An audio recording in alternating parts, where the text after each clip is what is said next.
how you make post test. You cut a square over the blade.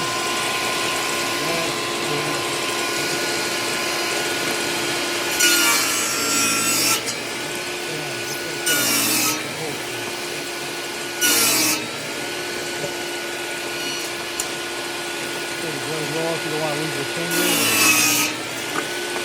Full slash is pretty good, so you don't have to worry about that. You don't have to worry about kick that. You can put it off a few times. I set it to the side, so you can kick fast. Nothing too bad. And safety glasses. Got a little slip there. I don't know if it can work, but I think I can have it. It's not quicker. It's easier, not worse, but it's cutting it.